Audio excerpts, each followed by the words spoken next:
পরাজিত বলতে কোনো ওয়ার্ড আমাদের কাছে নেই। দেশের সাথে, এই রাষ্ট্রের সাথে এই ডাকসু নির্বাচনকে মোকাবেলা করেছে। আমি ভেবি প্রার্থী হিসেবে নির্বাচন করেছি। আমি যতটা কি ফিল করে কি পরিস্থিতি মোকাবেলা করে আসছি সেটা বাইরে থেকে হয়তো আপনারা অনেকেই অনুধাবন করতে পারবেন না। একটা জাল বিছানো হয়েছে, যে জাল আপনার খুব পরিচিত, কিন্তু যখন আপনাকে জালে নেওয়া হয়েছে তখন দেখবেন এই জালের কোনো কিছু আপনার অবশিষ্ট নেই। যার প্রপার দৃষ্টান্ত ছিল নির্বাচনের সফল, আমাকে ভিলেন বানানো হলো, আমি ভোট কেন্দ্রে দখলের জন্য দিয়েছি। এটা কখনোই মেইনস্ট্রিম মিডিয়া থেকে আমি আশা করি। এবং সেটা কারা করেছে তাদেরও দোষ দিচ্ছি না। কারা করেছে? যে রিটার্নিং অফিসার আমাকে নিয়ে নির্বাচনী কেন্দ্র প্রদর্শন করেছে, সেই রিটার্নিং কর্মকর্তারাই কিন্তু সাংবাদিকদেরকে বিভ্রান্ত করতে বাধ্য করেছে। সুতরাং আপনারা বুঝতেই পারছেন ভিতরটা আমাদের জন্য কতটা ডিফিকাল্ট ছিল। বারবার যদি আপনাদের কাছে অভিযোগ করি, আপনারা সেটাকে আপনাদের কাছে শুনতে খারাপ লাগবে।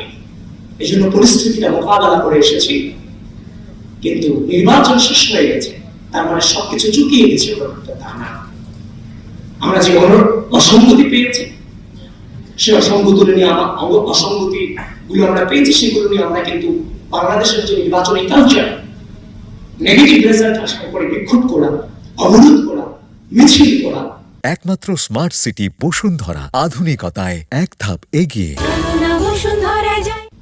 বিশেষ করে 2019 সালে ডাকসু নির্বাচন পরবর্তী সময় ভিসি অফিস অবরুদ্ধ করা, আমরা কিন্তু বিশাল স্যাক্রিফাইসের মধ্য দিয়ে পূর্বের রাজনৈতিক সংস্কৃতিতে ফিরে না গিয়ে আমরা ধৈর্য ধারণ করেছি। নতুন বাংলাদেশের নতুন ছাত্র রাজনৈতিক বছরে আমরা ভূমিকা রেখেছি।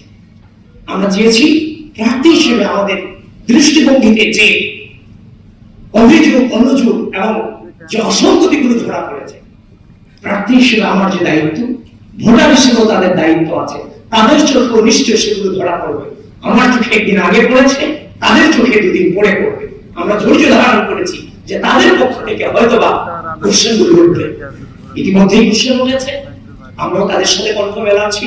খুব দ্রুতই এই নির্বাচন সংক্রান্ত বিষয়ে আমরা আমাদের অবস্থান ক্লিয়ার করব। 2019 সালে ডাকসু নির্বাচন নিয়ে এখনো পর্যন্ত কিন্তু কথা হচ্ছে। সুতরাং 2025 সালে ডাকসু নির্বাচন সবেমাত্র সংগঠিত হয়েছে।